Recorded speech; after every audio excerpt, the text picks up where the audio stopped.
Welcome to All Things Retreat Podcast. I'm Holly Porter, your host and CEO of Retreat R&R. With over 25 years of experience in designing transformative retreats, I'm here to share insights and inspiration to help you create extraordinary experiences. Whether you're a pro or just starting out, you'll find valuable ideas here. Enjoy the ride. Let's dive in. Hi, everyone. Welcome to the show. And if this is your first time joining us, we're excited that you found us. Whether you got referred to us or just landed on us by some chance, whatever it is, welcome to us today. And again, I always say I have great guests, but I really, really sincerely do. And today's another one for me, Shelley Bosworth. She's an international business and mindset coach, a keynote speaker and passionate advocate for empowering individuals to reach their full potential. With 25 years in the UK corporate world, including roles with Harrods, Starbucks, and Haven Caravan Parks, Shelley developed a unique ability to bridge strategy and people, leading large teams through growth and transformation. After a personal loss in 2019, she left the corporate world to launch her coaching business, helping individuals and businesses worldwide to overcome self-doubt and imposter syndrome. Known for her high energy, authentic, and no nonsense approach, Shelley inspires courageous actions and mindset shifts that drive success. Life is too short not to go for what you want.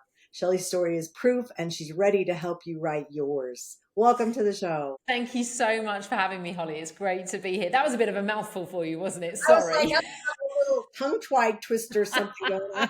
Yeah, anyway.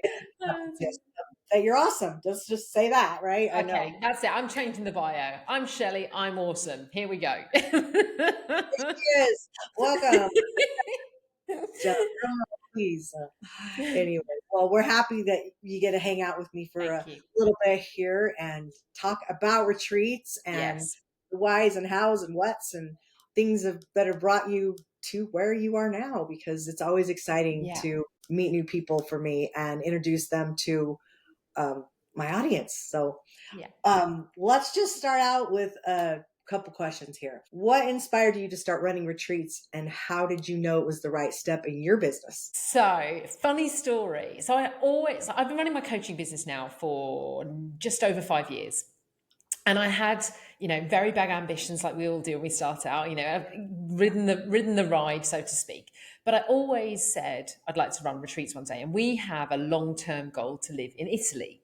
So as part of that long-term vision, there was this, we'll live in Italy and I'll run these wonderful retreats. So that was this kind of big, ambitious dream. 2 years ago, we moved to Dubai. So as we were talking about before we came on, I now live in Dubai.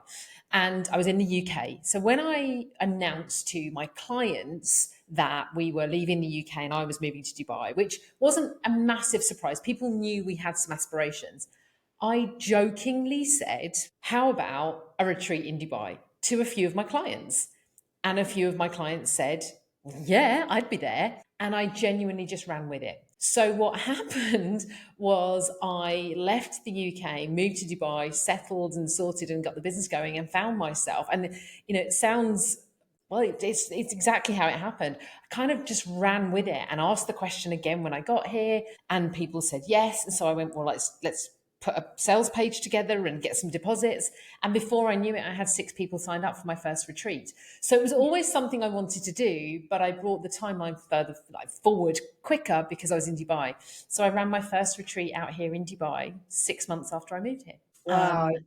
Learned an awful lot in that first retreat. And a lot of people in my world know about our longer term goal to live in Italy. So what then transpired was, as many will, I'm sure, agree, if you're familiar with Dubai can be a little bit of a marmite. It's a love or hate. It's not everybody's cup of tea. And so when I was marketing the Dubai retreat, I then had people saying, well, I don't really fancy coming to Dubai if you were to do something in Italy. So I decided to run a retreat in Italy. And so here we are 2 years later. I'm about to run my 4th retreat, my 2nd in Italy, in just a couple of months' time. I've run 2 out here. There is already, I haven't even marketed Dubai 2026, and there's already 2 people confirmed for that. And so, so now I run retreats, and that, that's a goal I had that we brought in faster. So that's how I got here. I love it. How long are your retreats that you do? So they are generally 3 to 4 days. So a lot of I do still have quite a lot of clients in the UK that come out to Dubai for them. In Dubai, I run them across the week. In Italy, I run them across a weekend. But they're 3 full days and then the shoulder days either side for travel and settling in and Yeah. getting to know one another. Yeah. Okay, so tell me why you would do one during the week and one on the weekend. What's the thinking behind that? So in again, I very much take the approach in everything in business that it's an experiment, right? We try things, we see what works. And I ran the first retreat out here in Dubai, and and I guess there's a bit about two very different dynamics of countries as well. So here in Dubai, weekends are very busy, and so when I run my retreats, whilst I take them into a bubble, if you like, we also go out, and they don't come all this way to not leave a house, so to speak. So it just I don't think I really thought it through for the first one. I just ran it from Monday to Friday with travel times. And then I had some feedback from a few people around actually taking time out during the week. And whilst there was a bit of inner conflict for me, because I believe that business retreats are absolutely business, they are integral to our business, and they shouldn't. No one should feel they cannot do it during their working time. Equally, I've got clients that have got families, and so I had a bit of feedback around actually weekdays would be quite challenging for me. Would you ever consider a weekend? So when I decided to run the Italy retreat, I put that across a weekend. If I'm really honest, I'm not sure if I should share this piece, but the flight times worked better for me from Dubai to Italy to do it over a weekend. And so naturally, it's just kind of evolved that's how that stayed. Will I change it? Maybe at some point, but right now it works. So yeah, I do one. The Italy retreat is over the weekend, and the Dubai retreat is during the week. Nice. Well, thanks for your vulnerability. Really, I like that on the show because these people listening, the listeners they're retreat leaders and Yeah. they're either aspiring to be or they've already been doing or they're somewhere in between. So they love new ideas and they love the feedback. So please, yeah, anything you can share because that's going to help another leader. I love Absolutely. when people have paved the way, they've already gone in, they've rolled up their sleeves, they've done the work, they've made the mistakes so that we can help others so they don't have to go through that. And Yes. Yeah. it's it's how I like to learn. Yeah, I didn't Well, always learn that way. well, and I've definitely looked at others and learned from their mistakes. I've made lots of mistakes, and I share with everybody that works with me. Look, don't go Yeah. make my mistakes. Let me tell you what did and didn't work for me, and then you can go and do it even quicker. So yeah, Yeah. more than happy to Well, share people the really mistakes. forget when we talk about vulnerability for a second here. They really forget that when you're vulnerable, how much like I tell my story, my near death story a lot now. It's coming up all the time. And it is part of what I'm doing now because of that. And so it's Mm, part of the story, but for a long time I just kind of shied away from it. It's interesting though, because I always think when I'm like guest on a podcast, if one person hears this and it changes their thinking about something or changes the way they do something, it exactly. shifts everything for me to be able Absolutely. to. And we when we make it real, it does someone will resonate with it. I totally agree with everything you just said. I'm always really conscious that, as a coach particularly, it's not about me, it's about my clients. It's absolutely about my clients. But if I can help a client or anybody that's listening right now by sharing the truth of my own situation, then my job is done today, because every day my goal in life is just to help one more person. Yeah. Well, and it sounds like, I mean, we don't have to go into it, but you had a life thing change in 2019, we mentioned in your bio.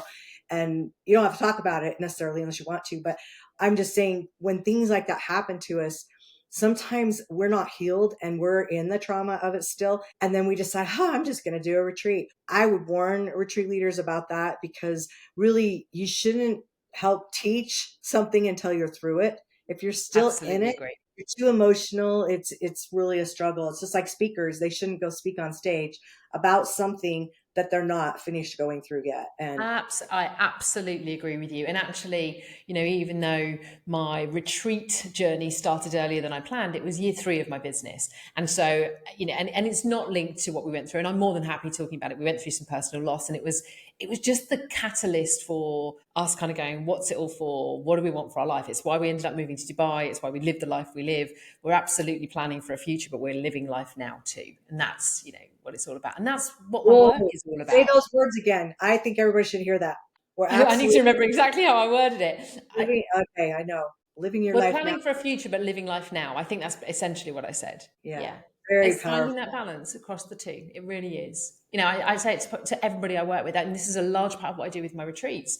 I give people the space to stop and reconnect with where they are and where they want to get to, and let go of some of the past if they want to, but also recognize everything that's brought them to here. If I could change some of what, if I could click my fingers and change some of the past, I would, but I wouldn't, because I wouldn't be here having this conversation with you right now if I Yeah, hadn't been through and experienced everything I have up until this moment. yeah.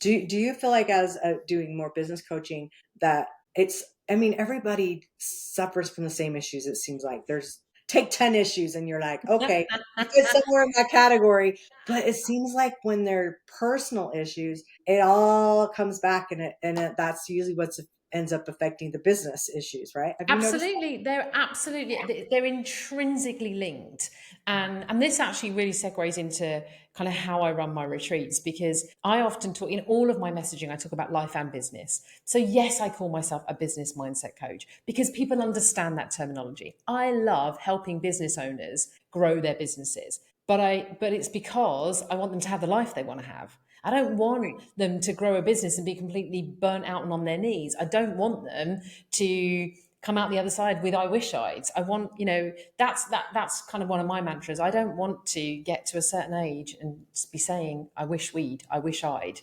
And I think we all learned a bit of that in COVID, and I know you had your experience in COVID too. We learned then how precious life is, Yeah. how quickly things can change, and none of us can see it coming. I don't want to live a life of I wish I'd. So, and don't get me wrong, I'm not saying that I'm the boldest, I'm no fearless, but I still have all those things. And there are some things I probably do a bit of, come on, Shelley, I wish I'd done this by now. But yeah, that's kind of what I live by. And bringing people into retreat spaces kind of really enables us to remove all the blockers, all the noise of real life that stops us doing the things we really want to do. And for 3 whole days, people Mm. get to truly imagine, consider, and plan, what do I really want this to look like, business and life. Yeah. Well, and I feel like it's different from going to like an event where you're working on personal development or mindset than it is going to a retreat. It just, the energy is different. You seem to, if the retreat leader's doing what they brought you there for, you're going to be more relaxed. Hopefully you're going to let go and make those shifts. So Absolutely. as a as someone who's doing retreats, what would you say to someone new listening that's thinking about it and have those fears and being held back? Like what advice would you give to them? In terms of running retreats or attending a retreat, just for I'd clarity? say running retreats. Running. So, do you know what? I'd say don't leap. Okay, this is one of the few times in life where I say don't just leap at it, because there's a lot to consider.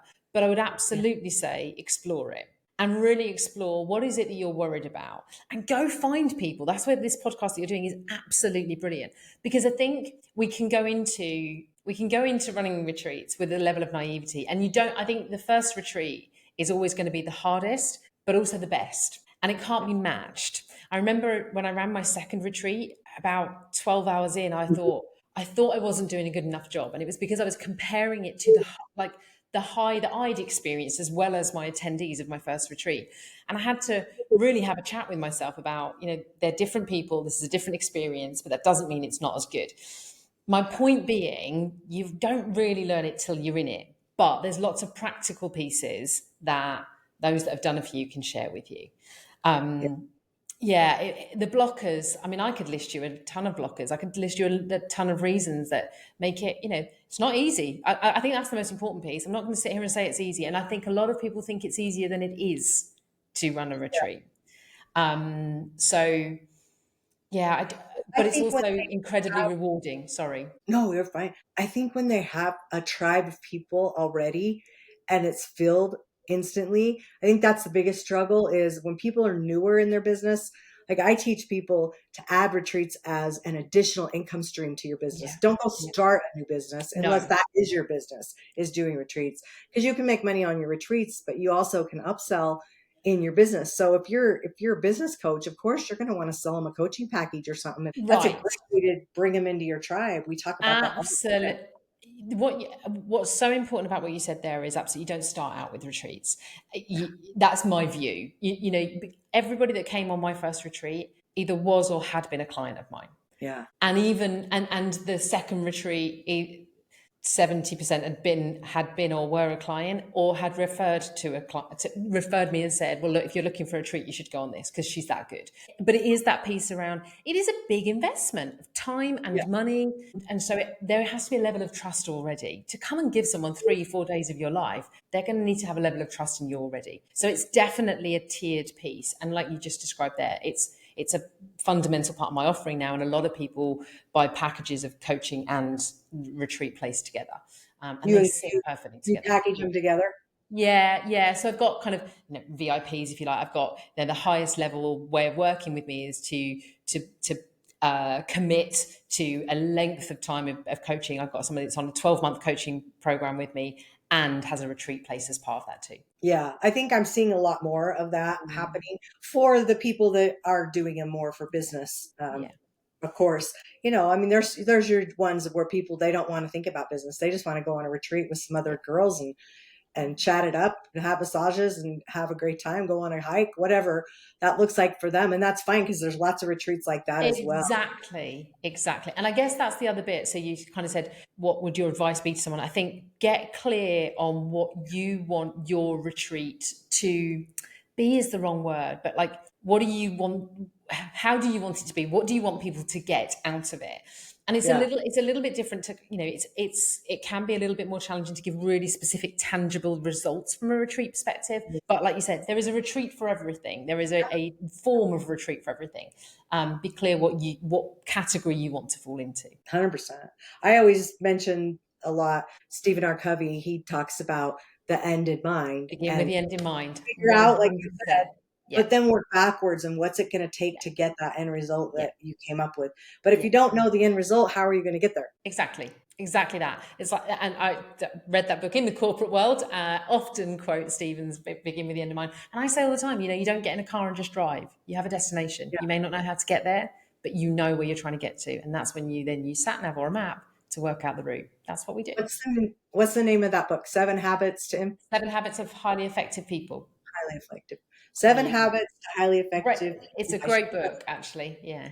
It's a great book. If you haven't read it and you're listening, that's a great Mm, book to read. mm, It definitely is a good way to structure things. mm. And yeah, I had that laid out for me even in my near death experience. I had the end result and it was like, wait, where's all the in between stuff? I need all that. Right. There you go. Go figure it out. Yeah, great stuff. Well, what's the best thing about running retreats, but what no one tells you? Like, you have anything that you can gift our listeners about I that? think I don't know if no one tells you this, so I'm going to kind of go. What do I think the best thing as a retreat leader? The best thing for me about running retreats is seeing the relationships that get formed, like watching people that come into a space and didn't know each other at the beginning and leave as besties, like seeing them support one another as well, because I think that gives each individual so much. So not only what they get for themselves, but being able to help others, because it's not all on the shoulders of the retreat host. It is, but it isn't. The beauty of that space is how others support one another. And I think as a retreat host, I'd go back to advice then. Like, if you run a retreat, find moments to just step back and take it all in. Yeah. Because I remember someone saying that about our wedding day, actually. Just try and find a moment at some point to stand back and look at what's going on around you. And I'd say the same about retreats. And I love those moments. Yeah.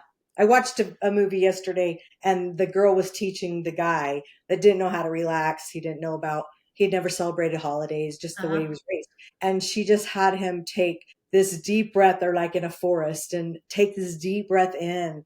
And just like as he's doing it, just take all this in, take this moment in, take Yeah. this feeling, take these smells. And as you exhale, just let it be out there. And anytime you need that feeling, you can get that feeling again if you just anchor that in. And And I just love that.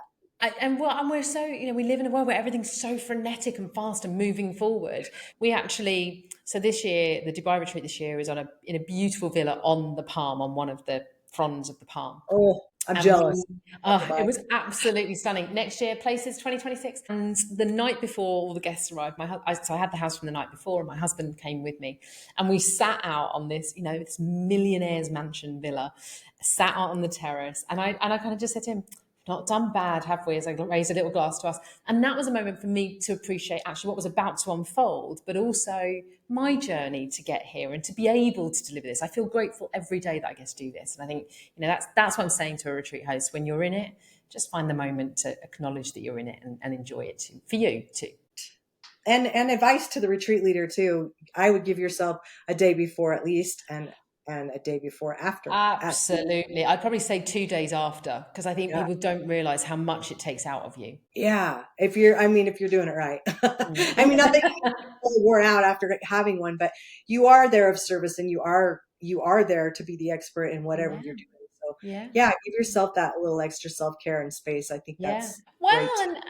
and certainly, first retreats, people will often tell you retreats are not always, they're not always profitable. They're very often not profitable. It's about the ripple effect and what comes. And particularly your first retreats, if you don't have very often, if you're building your reputation as a retreat host, you won't necessarily have the funds for a team of people to do it all. I remember my first retreat, I was, up in the morning, getting the breakfast sorted. Yes, I had, catering coming in, but breakfast was on me. I was running around clearing up after people. I was, I was wearing all the hats and hosting and being coach. I honestly, by the end of the week, was just like, I need 48 hours. No one talked to me at all. And I'm an extrovert. So for me to say that, it's quite a lot. Yeah, that's part of the end result, but budgeting everything to that, because 100%. really you need to come up with all your pricing, what it's costing you, before you can figure out what you're going to charge. And a lot of people make that mistake, and they just throw a number out there, start promoting it, and then they don't figure in their swag bags and the extra food and snacks and things that really add up quickly. And you want to have a good experience. Absolutely. Just to finish up here, is there any last gift or tip that you can have for our guests? I think, if I'm honest, I'd go really practical, and I'd have probably gone with exactly as you've just shared, that piece around, I think we can get swept up. And I've described, actually, for me, that first one kind of came about when I ran with it. But if I'd got swept up too quickly, I could have found myself financially in quite a difficult position. The model of retreats depends on what you want to do. I choose to hire luxury villas and have really safe space. I don't do it in hotels. That's a big on cost, and you've got to sit and map all that out to then go, right, now I work backwards, begin with the end in mind, to what I want to charge. And that can be quite scary, I think, for a retreat host, but it's really important to do. You off at first, financially, especially. Usually you're paying out 30% up front and doing some things there. So it is scary. Poll your audience would be what I would suggest first, and put it out there. Hey, who would be interested in going with me to Dubai for a retreat for just the girls, or something that get people to see what they feel about it. If no one's answering and nobody's saying, yeah, that'd be me, or raising their hand, then maybe now's the time. Absolutely. Yeah. It's a really important one. Well, Shelley, this was great. I had a great conversation. I'm sure we could keep on talking, but how would people get a hold of you? Easiest place to find me is on Instagram, Shelley Bosworth. That's with an E before the Y, SHELLEY.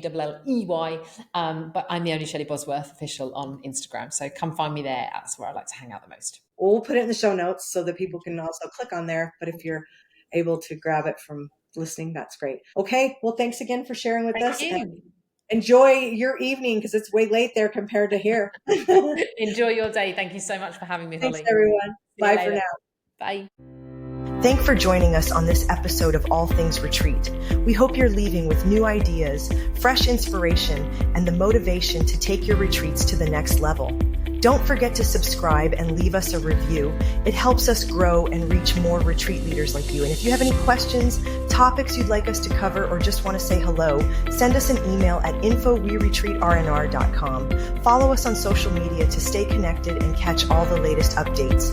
Until next time, remember, great retreats start with great intentions. Let's make them extraordinary, one step at a time.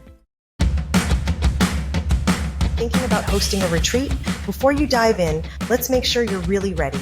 Grab your free Are You Retreat Ready checklist and find out if you've got everything in place, from your purpose and pricing to your audience and agenda. Don't guess.